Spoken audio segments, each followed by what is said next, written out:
gang with teenagers and the youth. Now, in light of the rise of criminal violence amongst young people, it's important that we continue to have these discussions and continue to see how we can help to empower these young people and make a better community for each and every one of us. Now, to carry on today, we will first of all hand over to our pastor, who's going to say a quick opening prayer for us.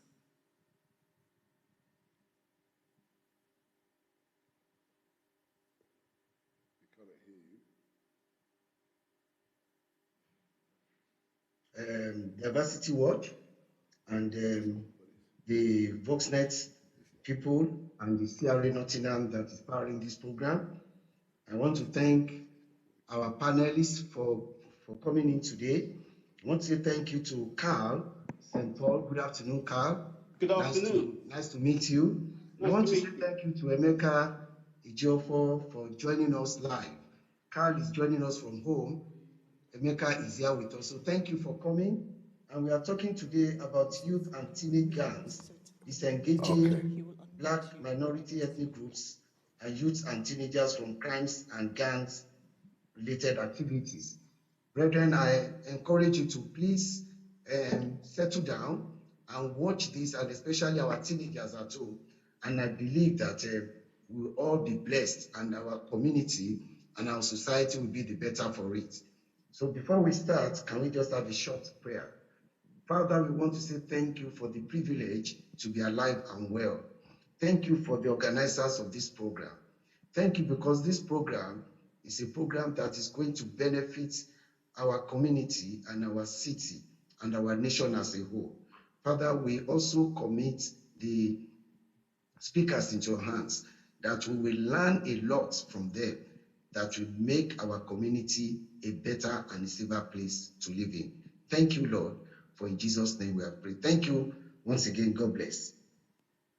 Thank you very much, Pastor.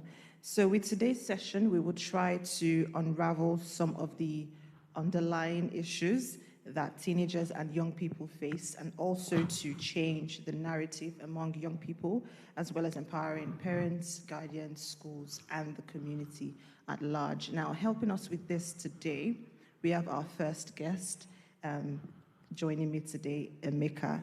Now, growing up as a Black British, he has been a victim of racism, both from peers and institutionally. He was a talented footballer and played for Derby County and Derby Boys at school level, where he learned about discipline and coercion. His first job was as a youth worker at Mackworth. From there, he has worked at several provisions, mainstream schools, and PRU as one of the mentors, and also facilitating creative writing workshops. And he's also a poet, a spoken word and performing artist. Now, after about 20 years of working with young people, he started his own enterprise called True Colors, which is a lifestyle brand. And the ethos is about being true to yourself, not following the crowd, embracing individual and cultural differences, and also acceptance over tolerance. He incorporates this ethos of True Colors into workshops in colleges, youths and provisions and PRUs around the Midlands and South Yorkshire on topics such as mental health, peer pressure, bullying, racism, xenophobia, knife crime, and also what it takes to make it. Now, True Colors is about focusing on positive reinforcement and finding out what is best for each individual, and also encouraging everyone to show their true colors. Thank you for joining us, Emeka. Thank you for having me. So joining us live online as well, we have Mr. Carl, who is of Caribbean heritage, born in West London. He's recently retired after 30 years of service in the London Fire Brigade, where he was a senior officer. He's a founding member of the Black and Ethnic Minority members of the British Fire Brigade. He's also one of the leading contributors in the fight against racism within the British Fire Service and beyond. He is a figurehead who helps to pave the way towards equality, for Black and ethnic minority members. He's also represented countless Black and ethnic minority members in cases against harassment and bullying from colleagues and management within the workplace. He's currently serving as a magistrate in London, where he often comes across a lot of young people in the dock. Now, part of his magisterial remit includes the project called Your Life, Your Choice, where he speaks to classes of young people in schools about the consequences of ending up on the wrong side of the law. Thank you so much for joining us, Carl. Thank you. Okay, so going into the questions today.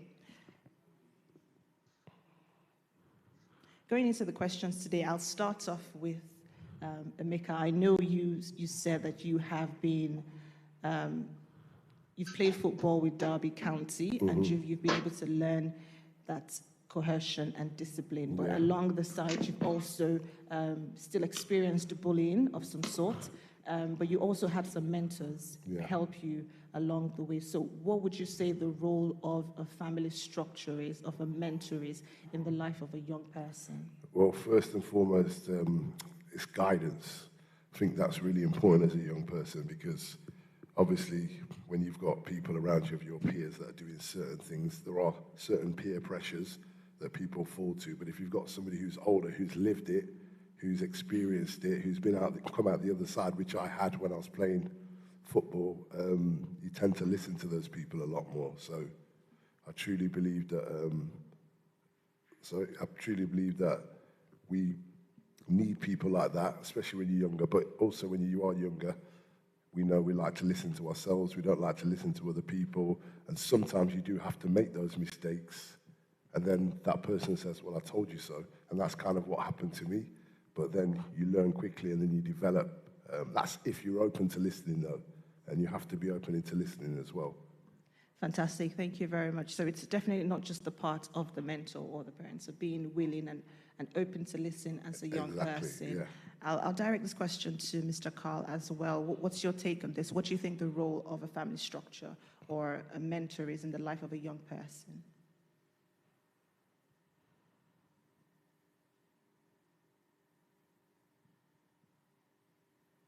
The most important role.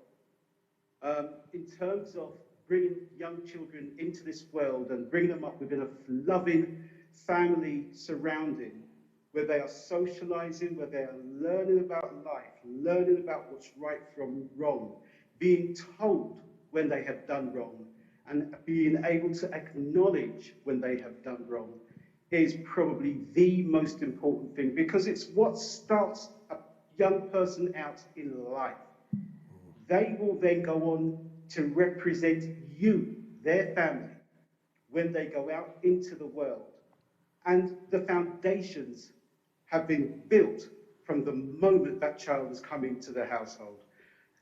It's important that the family are able to not just love that child unconditionally, but they have to be able to say to the young people, "You've done wrong." Acknowledge it, accept it, and move on with it and learn from it. You have done wrong here.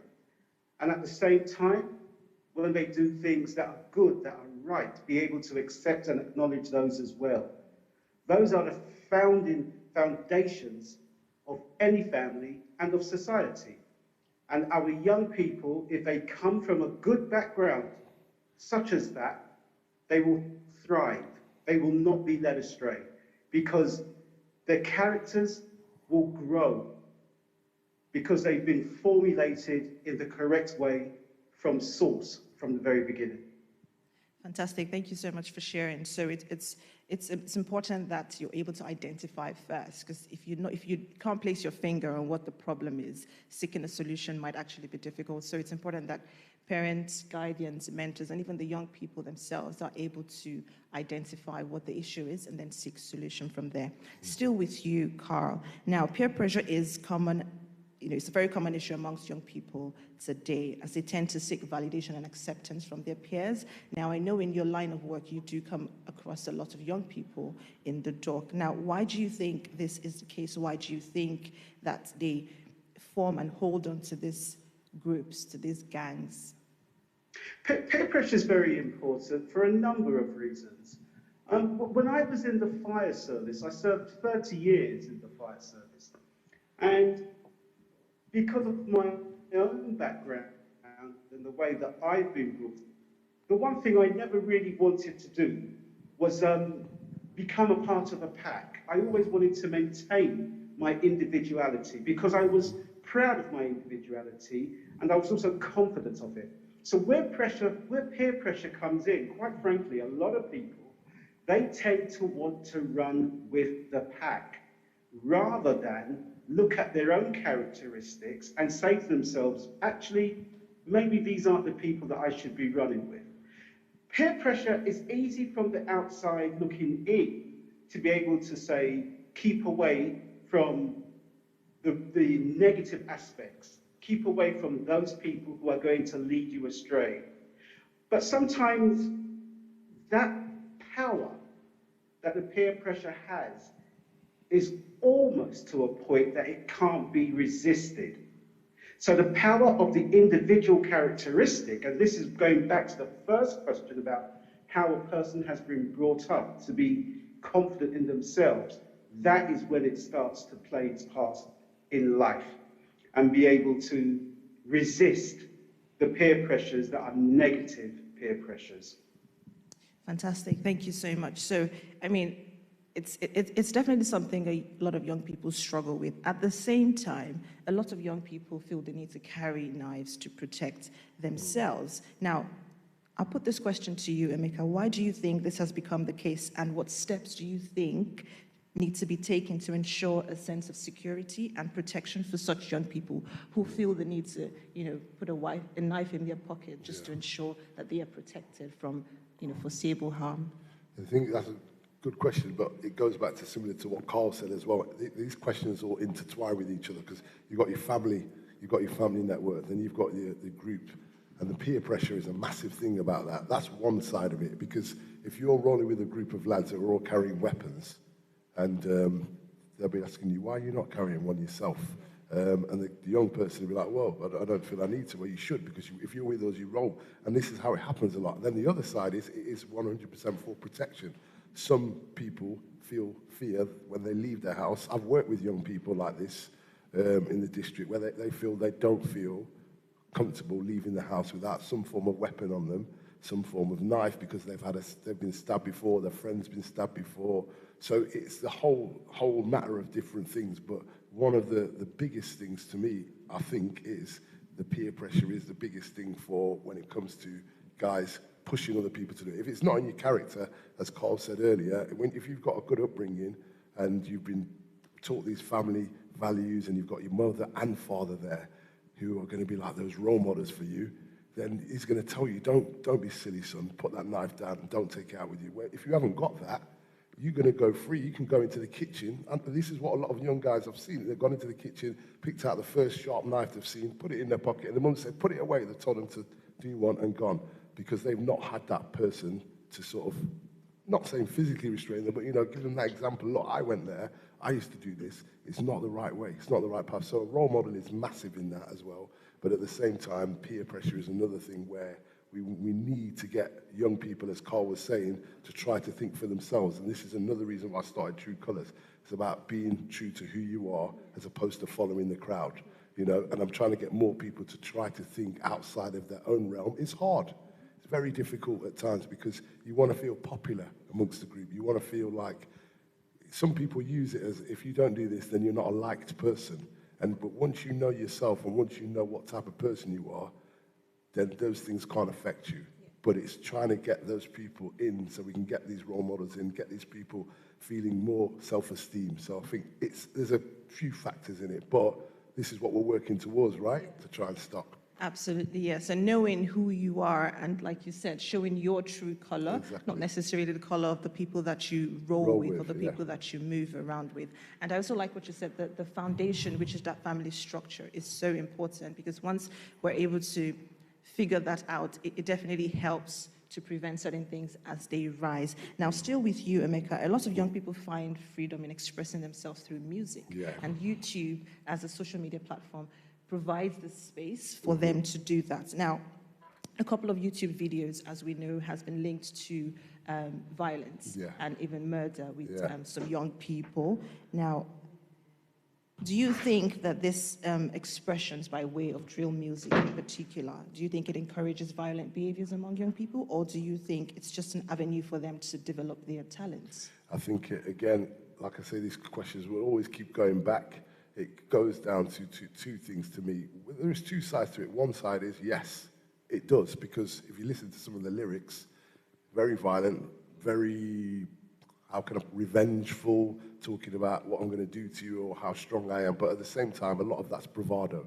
So the thing is, there's two ways to look at it. There's people living out this fantasy through music, but then there's people listening to it thinking, he's done that, I'm going to do that, taking it literally, you know?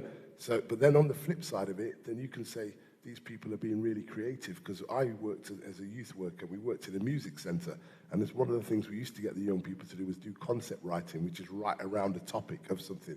You can still do drill music, and it doesn't have to have a negative connotation. It can be metaphorical, you know, it can be similes, but it just depends how people take it.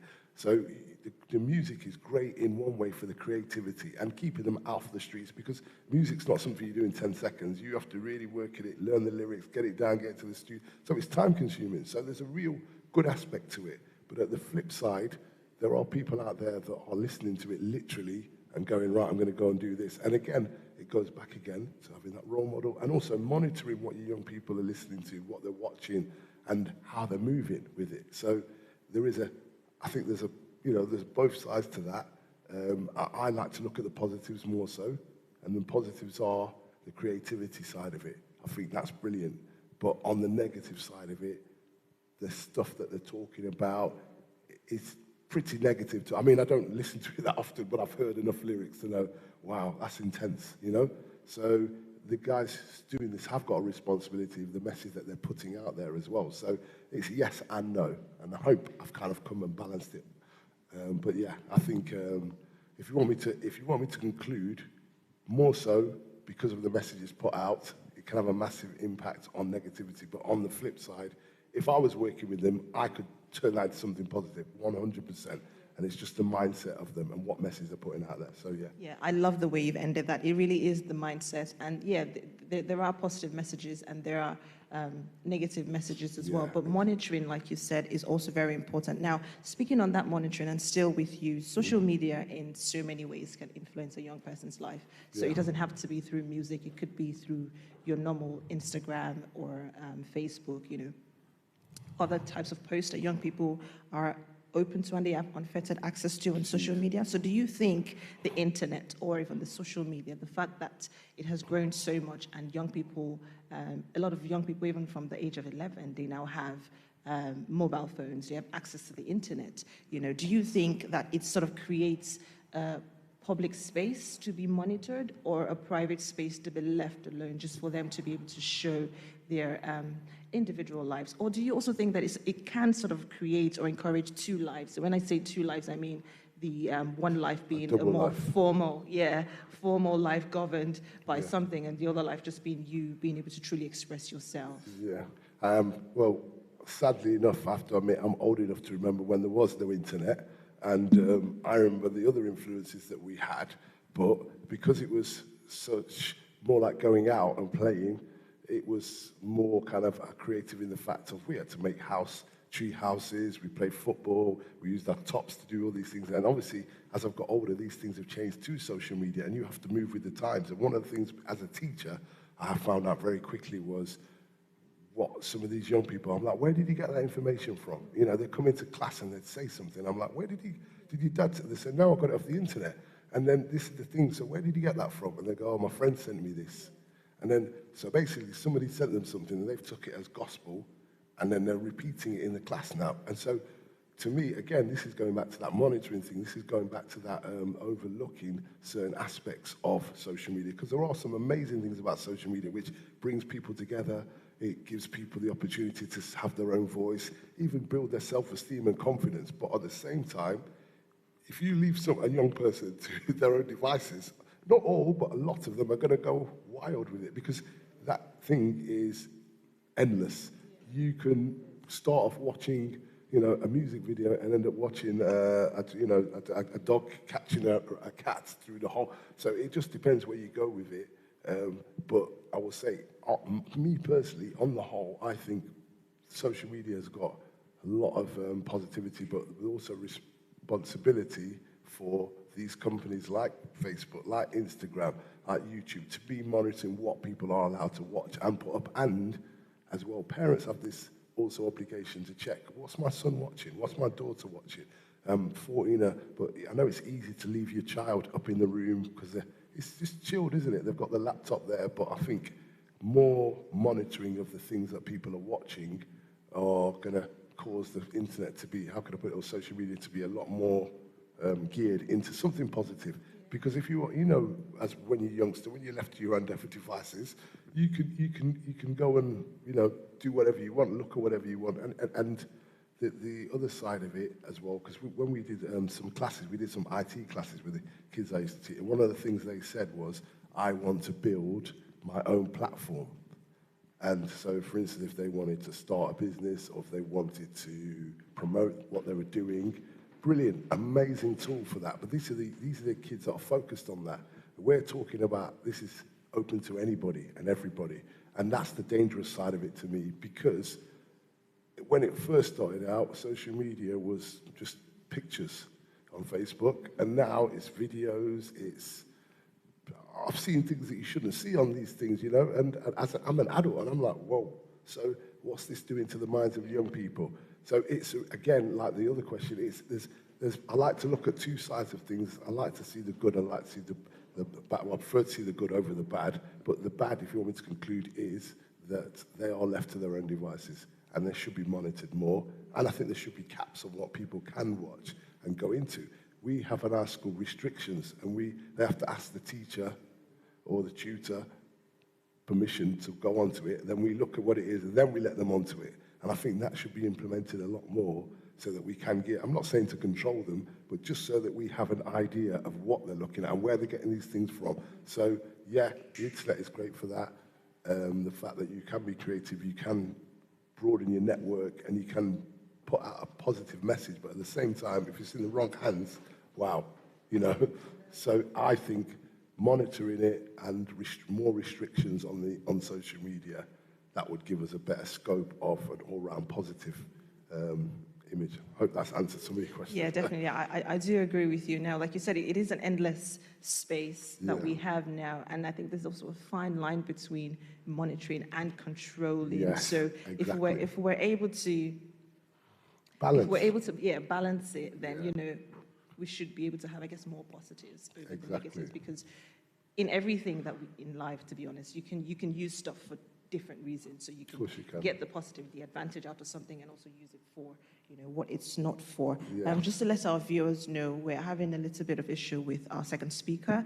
Once that's resolved, we'll have him back joining us for today's session. And also to let our speakers know that you can send in your questions. If you go into slido.com, the code to be able to send in your questions there is 51241. So you can send in whatever questions you have so we can take them today.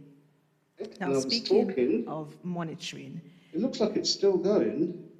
Speaking of monitoring, do you think, or what practical ways do you think parents can actually achieve this, or even schools as well? What practical ways do you think they can sort of help or do something with regards to this? Two things. One, take an interest in what your child is doing, for one. Don't just shove them up in the room and then give them their dinner and then leave them to their laps. Have a look, go up to see what they're doing. It's not just about the homework. Like, what's my son up to? What's my daughter up to? Because, again, I'm only talking because I've been on the other side where I've done family visits to houses, and I've asked them, like, do you know what your son or daughter's up to? They go, oh, he's up in his room just chilling. So they don't even really know. So that's one thing that I think could really help. And also the schools taking more of an interest of the pupils outside of the school, because I don't believe that school is just about 9 till 3 o'clock or 4. It should be, because these are your people that you've got for years, and actually you're with them more than the parents are, you know? So you are massive, the teachers are massive. I've said this before, which is one of the reasons why when I was a tutor, I became a engagement coordinator, which meant I went out to the families to find out, why is he going what's he getting so angry about this for? Why is he upset? Why is she low in confidence? And schools have a responsibility to not just, as soon as that kid leaves the door, don't just forget about him or her. Think about what we could do to extend our services to these young people. And again, I don't know if this question is asked, but I'm probably going to repeat myself here, but it's going to be later on. Even the thing with the knife thing, if schools did more to make sure that that kid who was having problems got from school to door and back, he wouldn't truant, he wouldn't need to carry the knife. It's about providing these services for these young people. But I feel, I'm not just picking on the schools here, but it's just because I've worked in that education and I've seen the problems, because some of these problems are quite easily solved, but it's having schools having more interest, not just the parents, because I say some of the parents are, some of the teachers are with kids more than the parents are. Yeah. So they have a massive responsibility to be that influence, be that positive role model, be that mentor, not just the teacher, you know, and find out what they're doing. And when they come to school, breakfast clubs is another good thing, you know, because before the school starts, you can have that little informal chat. The teachers sit with them. We did it, and it really worked, because people open up a bit more, you know. I might be blowing your head off here, but, you know, it's just the fact that I'm really passionate about these things, because I believe intervention of things like that can stop a lot of things down the line. But if we wait till, he's exploding, then we're going to find out why he's exploding. No, why not be proactive, not reactive, you know? So, but that's parents and school, by the way, you know? So more involvement from both in the child's life and development. That's fantastic. Thank you. I think it sounds like there's really so much we can still do to intervene, to make these young people feel like they're involved, you know, exactly, and that you care. So going out of your way, doing that extra, I think would actually make a lot of difference. And you see the difference as well, because I've seen it live for myself, and they can't believe you're actually taking the time out. You take the time out to look out for these young people, which many people haven't. That's such a self-esteem boost for them as well, and it seems so somebody else cares about them, not just a token gesture. And I think more teachers should have more responsibility, and because teaching is not just a job, it's a vocation. So if you're going to do that, make sure you don't just stop as soon as they leave the school, you know, and same with parents as well. But yeah, I won't talk fantastic. to you. I'm sure that there are teachers as well that go this extra mile there are. for these young people. I'm not saying that they're not, by the way. Yeah. They definitely are. I'm not saying that there aren't. I'm just saying we need more of it. Absolutely. Yeah. Thank you so much. We do have a question on Slido from one of our viewers, and I'll just read this out. It says, what are the causes of gang and youth violence? So in your experience and in your many years of working with young people, what would you say can actually cause this? I know we've spoken about peer pressure already, but we've also spoken about family structure. So we might have addressed the question, but do you have any other things that you'd like to add that could cause this? You know, bullying is a massive thing as well. I know we probably haven't touched on it, but bullying, people think that bullying is just that physical kick your head in. It's a psychological thing. It's just like, that thing of peer pressure is one thing where you come on, but the other side is bullying. That's not even bullying. Is when you turn around to somebody and say, look, if you don't do this, this is going to happen to you. You know, I mean, it's detrimental. Not peer pressure. Come on, you can do it. It's a different thing. This is like, you know, we have cyberbullying now as well, and that's one thing I didn't have when I grew up, thank God. But that can go to thousands of young people, so they can threaten them with the fact that, you know what, if you don't do this, this is gonna go out. We're gonna take a picture. You know, it's horrible. And I've seen this happen where they've done it to a young person and he didn't want to get involved, and they took him down to this River Gardens, stripped him down, videoed him, and we had to come and intervene. They were just about to put it onto YouTube. We got the phone off them, luckily. But that young person, never the same after that. And he changed because he didn't want that anymore. So he just literally followed the crowd, you know. So I think bullying is something that, again, schools, youth provisions, even the young offenders as well, you know, those people getting involved with these people, but also treat each person individually, not all the same. And I think that is what, as a young person, I would have struggled with, and I think a lot of young people do, where you just tarnish them all with the same brush, and everybody's got different problems for different reasons. And it's, again, going back to that thing, finding out a bit more about them and finding out why they wanted to join this gang in the first place. Because you see in the media and the paper, they just label thugs. They don't know that this kid might be the son of a doctor, or, you know, it's assuming that they're from bad background. Not all the time, there are a lot, but not always. It's just like you say, sometimes it's that bullying thing, sometimes it's that thing, I want to please you. I want you to think I'm cool. I want you to think I'm a bad man. And unfortunately, there's a lot of people that do go that way because it's easier than going against the grain. You know, it's a lot easier. And we've all done it to a certain extent in some way, shape or form. We do it at work, we do it at school, we do it. So when you're a teenager, when you're a young guy, it's a lot easier to fall into that trap, you know. So what the advice I would like to give to anybody who's maybe listening to this or watching it is, like, it may seem really tough now.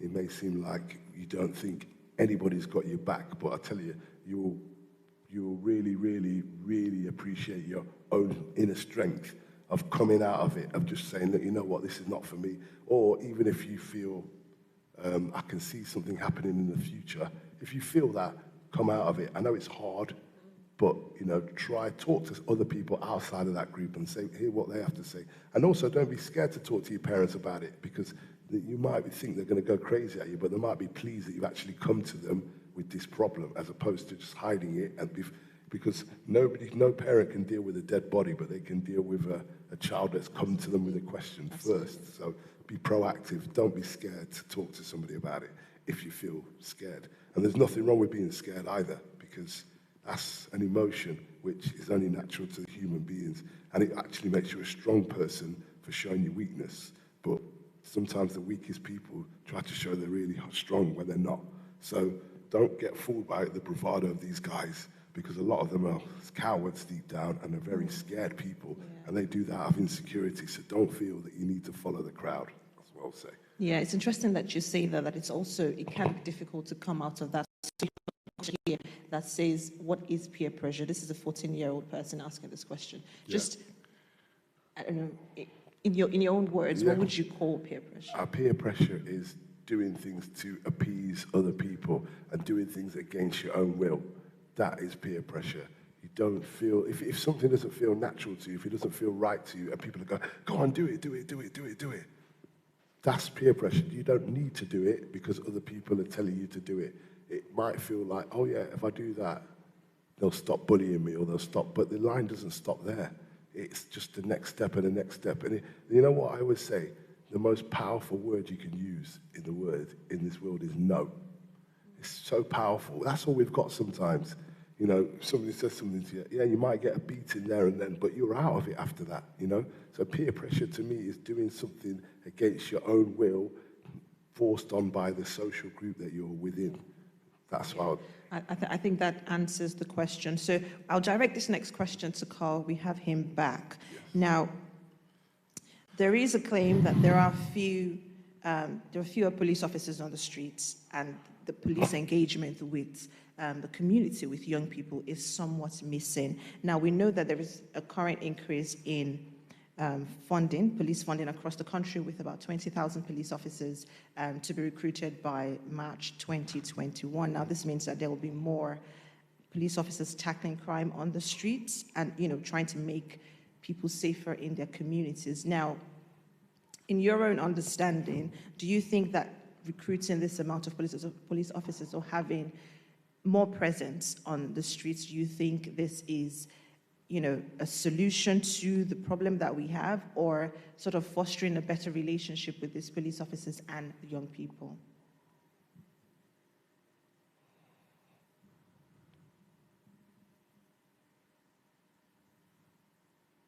Because quite clearly, it would appear that crime on the streets is on the rise.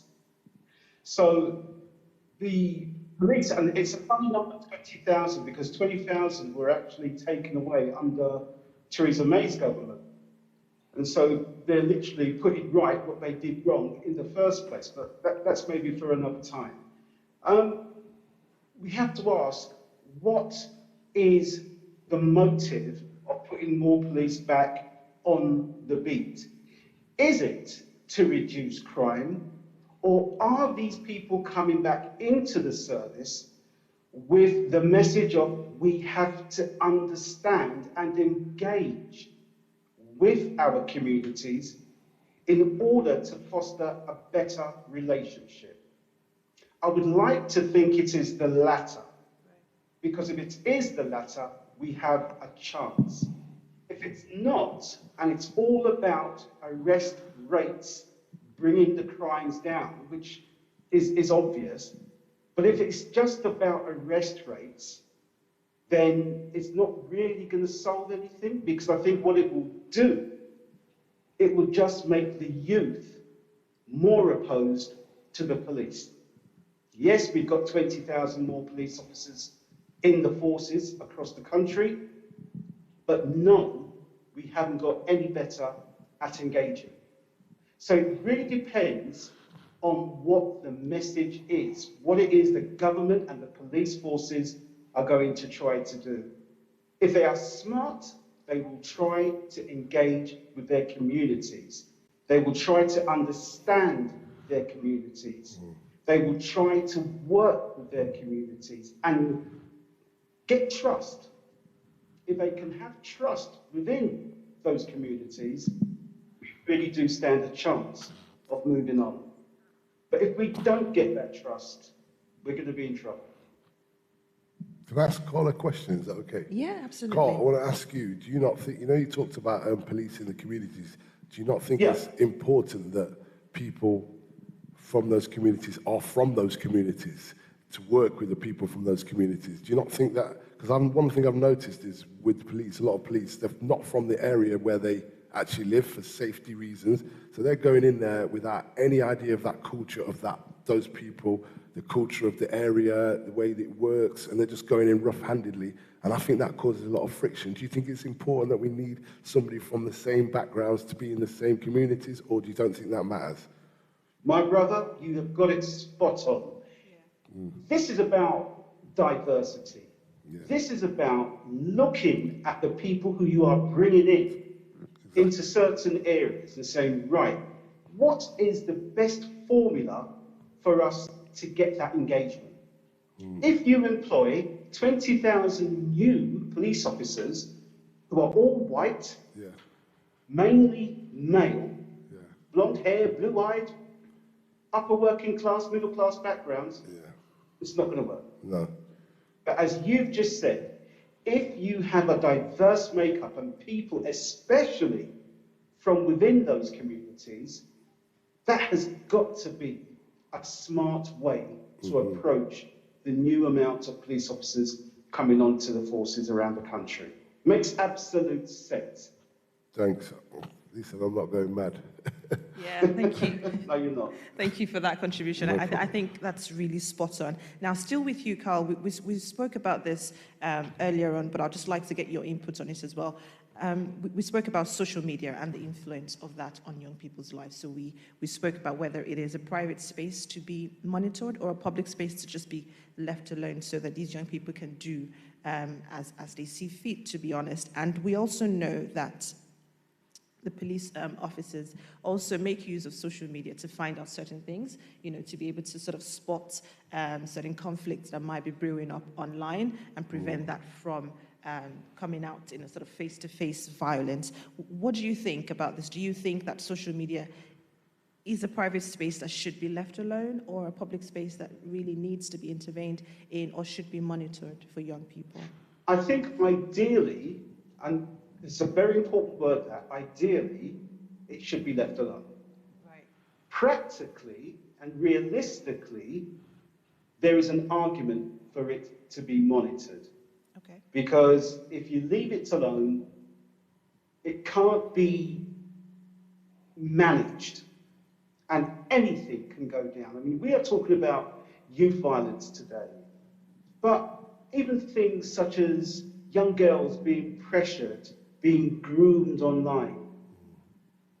These are areas that if they are not checked, if they're not, for a better word, policed, it's a free-for-all. And I don't think in this day and society we can afford a free-for-all. We need to be able to have mechanisms that offer protection. Yes, people will turn around and say, well, I haven't got freedom, I haven't got privacy.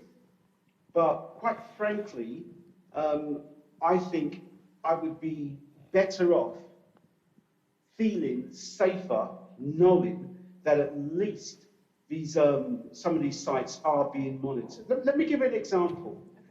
About 3 years ago, I was reading a story on a website. It was just a sports story about an American football player who had a really beautiful sports car. And what he does, when he parks the car, he puts bollards around it so nobody can touch it. It was just a funny story. But for some reason, I started to read the comments in this story.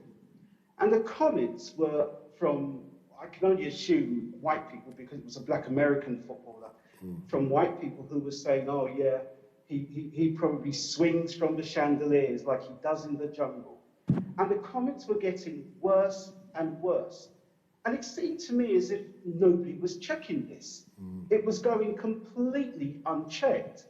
And so I sent an email to the company, who I won't name, but I sent an email to that company and I said, you need to check the comments section of this story because there's a lot of racist abuse taking place right now. And it's disgusting and it needs to be managed and taken down. And that's exactly what they did. They did take it down. But I thought to myself, if all these websites on social media aren't being managed, then how on earth are we going to stop things like online racism and bullying and harassment? How are we going to stop it? So there's the question. Yeah. I mean, it is a question with a question. Thank you, Carl. I mean, Emeka mentioned as well that it definitely has to be monitored, but I did say that there is a fine line between monitoring and controlling, but there is, I mean... It's the companies as well, though. It's up to them. The companies, Facebook, Instagram, they need to get people in there that are monitoring these things like they would because if you put certain things up, I've noticed, if you say something against gay people, they'll be on you straight away. Transphobic people, they'll be on you straight away. But somehow you see so many racist comments, and yet they seem to slide. But this goes back to the people behind them. They're not diverse, because if they were black and Asian, they would feel it, but they're probably thinking, oh, it's all right. And probably some of them use those sayings themselves as well. So that's probably why they're not bothered about it. Until you point it out to them, then they think, right, we have to do something. But their priority isn't that. And that's what needs to change. So diversity all the way through, and representation, so people can see, now that's wrong. You shouldn't be putting that up there, because I think a lot of people just brush it under the tape, under the carpet. So so as well as the companies, even like the example you gave, Carl, we all have that responsibility. So when we spot something, we should be able to speak up about it, and take it to the appropriate authority. Now we have a question from a young person as well, still on this topic. So this question says, my mom monitors my phone. Do you think this is right or wrong? I'll put that question to you. What answers her phone? Her mum monitors her phone. How old is she? Did she say? Oh yeah, this person's 14 years old. 14. Yeah. Well, I don't want to sound patronising to you, but I think your mum's doing it out of love and out of care, just to make sure that she thinks everything's okay. Because at 14, you are still very vulnerable at that age, even though you may feel that you know everything and you're fully aware of the world. We're still learning up till this day. I'm still learning up till this day. So I think your mother is doing that. It's better that she is overprotective than under, I would say. I prefer somebody, as annoying as it is as a teenager, you feel like you haven't got any freedom or space, but it's just a parent being caring in the way of trying to make sure that you're okay. Or she may see something that you don't see. Like, oh, that's a bit of a warning sign. Who's this person? Why are they saying that? You might just think it's something harmless. So you've got to look at it from the other way and see that she's doing it out of love, out of care, and also for your protection as well. That's the main thing, I'd say. So don't get mad at her. Yeah, okay. I hope that answers the question. So we'll move on to our questions, which I think the next question is very similar to one of the other questions we have here. So I'll read out the question. It says, what advice do you have for the Black and ethnic minority youth to disengage from crime and to become a good citizen? That for me? Yeah, I'll pass that to you. I don't want to be the voice of a reason here, but one of the things I say is be true to yourself. Again, I'm going back, and I'm not plugging because of my true colours, but it's again why I started it, because I want people to start thinking individually for themselves. You can still be cohesive, but think individually. And this is what people need to realise. It's not natural for you to think like me, for me to think like you, for you to think. It's not natural. Natural is for how we think individually. And if we've got our own brains and our own minds, as Carl was saying earlier, and again, that comes back to your upbringing, it comes back to the role models, it comes back to the mentors. If you've got that mindset of, right, I'm not going to let this, I don't think this is right, having a moral compass, if you know something is wrong deep down, don't go and do it, and then try and justify it because everybody else is doing it. Because I think that's what people do. When you go to football matches, there's people screaming all sorts of horrific things in front of their children. Yet, if you did it in a supermarket, they'd be like, that is disgusting, what you're doing. So why is it okay in one environment and not another? And the reason why it is because thousands of people are doing it. So when thousands of people are doing something, people seem to think that's an okay.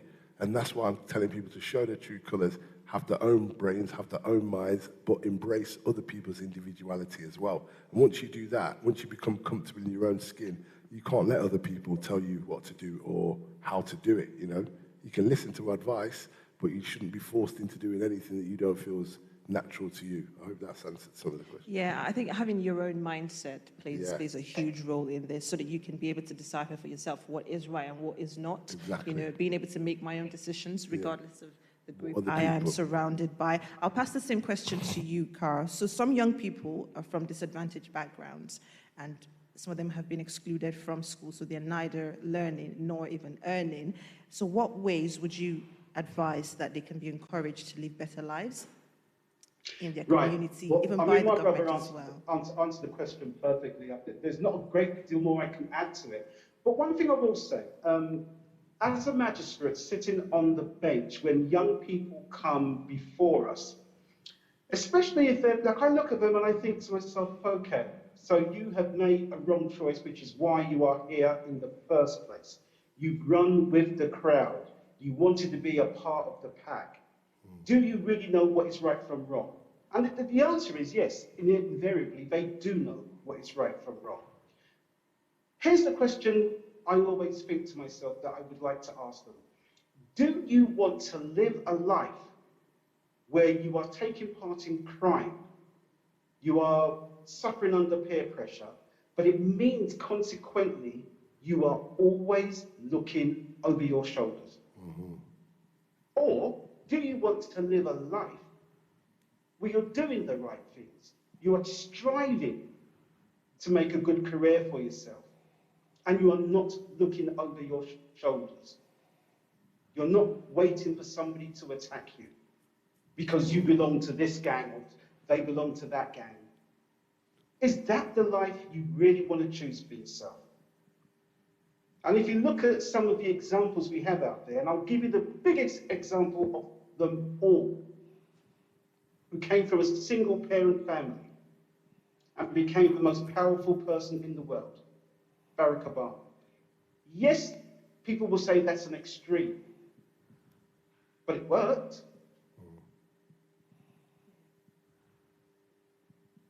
Yeah, okay, thank you, Carl, for that. I mean, you are right. So there are so many things. Just being able to decide, know what's right from wrong, I think that helps you as an individual to be able to make up your mind to say, you know what, I'm not going to do this, I'm not going to do that. And I think it's back to what we spoke about earlier when we started off with the questions, having that solid foundation, being able to go up to your parents, not being scared to say, this is what's going on, what do you think? How can you help me? How can you advise me? Having that mentor, having that, responsible figure in your life that you can speak to. Can I just say something on that? Absolutely, go ahead. Coming from an African background, Nigerian parents, and I can talk for a lot of Nigerians for this, we have a lot of strict upbringings. So when you, especially if you were born in this country and your parents were born in Nigeria and you were born in the UK, you've grown up with slightly different ethics and morals outside of the house, because the English culture is different than the African culture. So you've kind of got to find a balance. But what I would say to a lot of African parents is, don't be too harsh on your children, because I know you want to be strict and I know you want them to be the best, but sometimes that can make them rebel because they're too scared to come and tell you anything, because they feel judged, because you're already condemning them, because you've set their standards so high that the child feels pressured to reach these levels, which he never can. And then in turn he thinks, well, I can't do this, so I'm going to go with these guys because these guys are loving me and they're giving me props for what I'm doing. So sometimes it can be the strictness of the parents, even when you're in a two-parent house, that can push the child to go the opposite way. So there has to be a balance in the way of, so the child can feel comfortable to come and say, Mum, I've messed up. Yeah. Dad, I've messed up. Not, you naughty boy, I'm going to teach you. You know that kind of, you know what I mean? Yeah. So it's like having that balance of where you can say, right, Dad, look, I need to talk to you about this. I'm a 40-something-year-old man, and I still struggle to tell my dad certain things today because I'm worried that he'll look down on me for it, because I don't want him to feel you're disgracing the family, you know that kind of thing, because we do that in our culture. So again, and the Caribbean culture as well, I'm not just saying African, so that in a way, on the parents' side of things, they have to think of how they're coming across to their children, because we're not in Africa anymore, we're over here, and it is slightly different, so you have to kind of bend your upbringing to sort of shape it to the youngsters here as well, because it is changing and people do want to adapt and blend in. So yeah, it's both sides. So sorry. I think it's good that you brought that up, because I was going to ask, like, what advice can you give to parents who might be watching? So do you think, or do you know if there are any sort of programs available for parents, or sort of practical ways that parents can take these things on board to be able to foster a better relationship with their young ones? Not that I'm plugging, but it's funny that I have started up a workshop to educate parents and teachers in how to school their own and their young people, because I think there's a massive gap in that.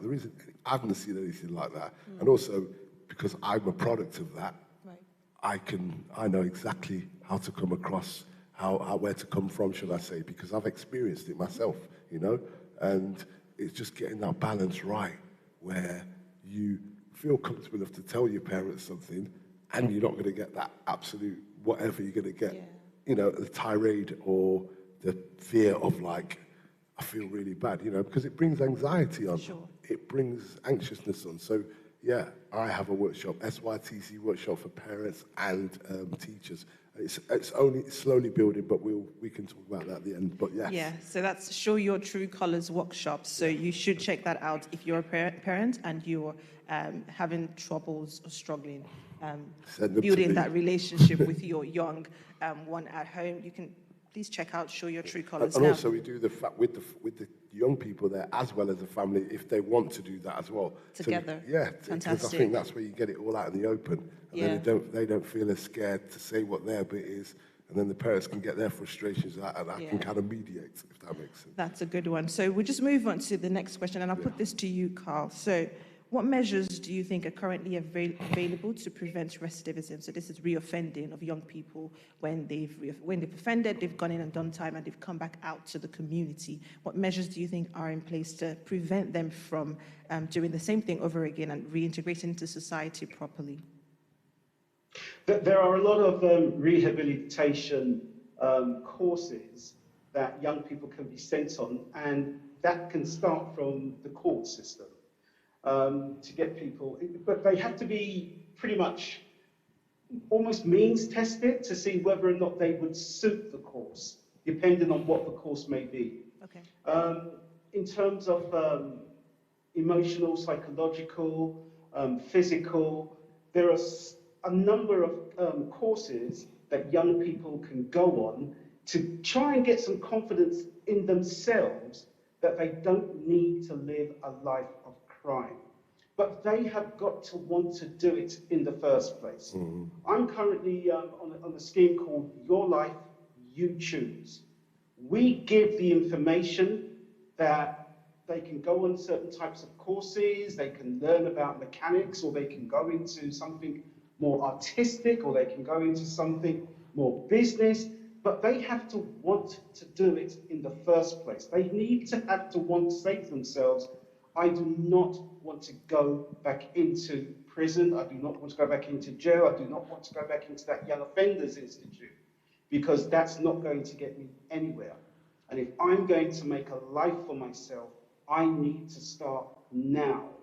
Because what young people, one of the things we tell young people as well, is even stealing a packet of crisps and get caught and have to go to court and found guilty.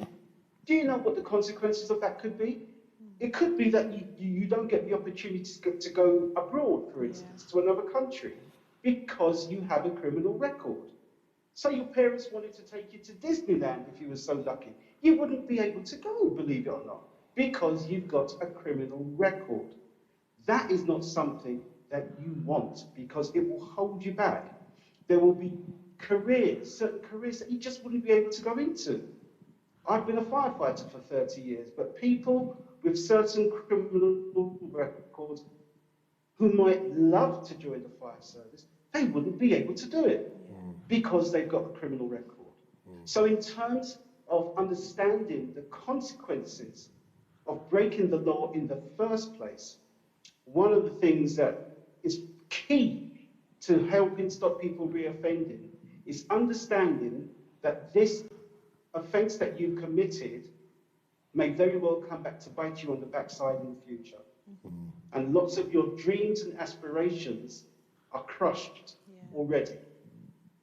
But if you want to make a life for yourself, try not to get into trouble in the first place. And if you do get into trouble, try not to do it again.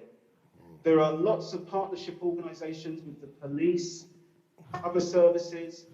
There's a course that I used to do called Prison Me No Way. And that was a course run by lots of partnership agencies that gave young people the opportunity to ask questions. How can I get into the fire service? How can I become a policeman? How can I get into banking? It just gave them positive messages.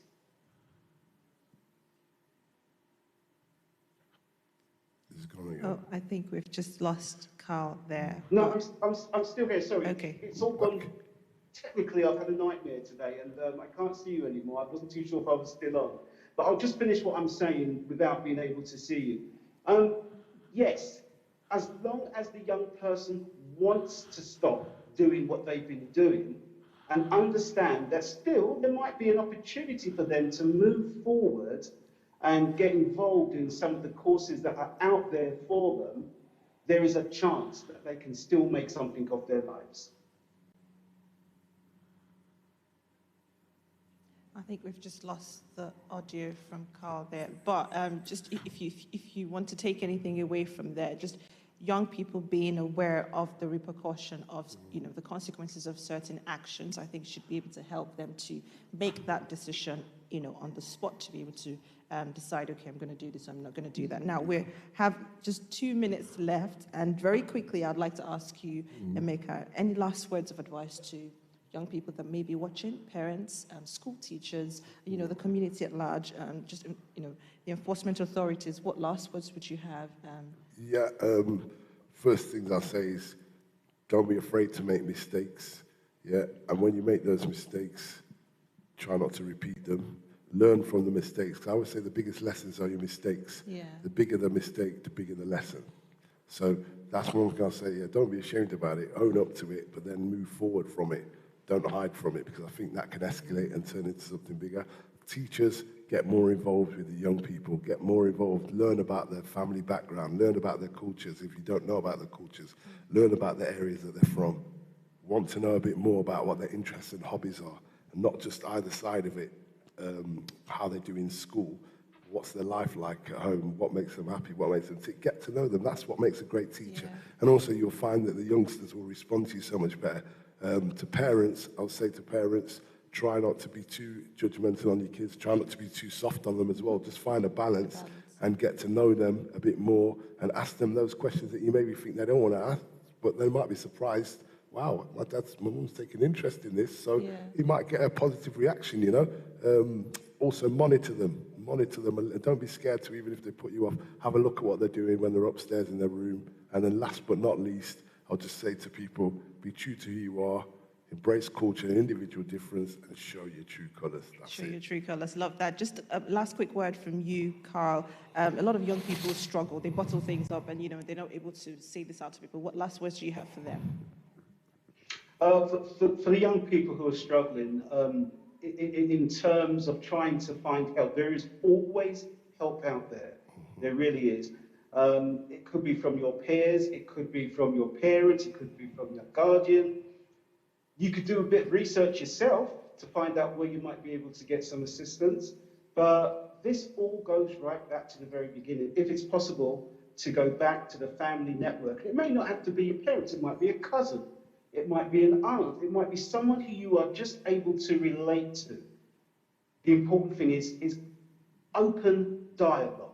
Yeah. Be honest, be transparent, speak, communicate, ask for assistance, ask for help. If you do that, the chances are you will get that help. You will be pointed in the right direction. Yeah. If you don't, and you just ball up and keep everything inside, that's not going to be healthy for you or your future. Yeah. So open up, find that help, wherever it comes from. Yeah. Fantastic. Thank you so much, Carl. There are opportunities out there, so we encourage every young person that has been watching us, please seek that help and open up and have that dialogue. Thank you so much to Carl and Emeka for joining us today. Thanks and for thank you having to me. all our viewers as well for joining us for today's session. Now, in 2 weeks' time, on the 3rd of October, we're going to have the third and final part of our relationship and marriage series. So we look forward to sharing that with you. So do join us again on the 3rd of October. Thank you so much again for joining us, and we'll see you next time.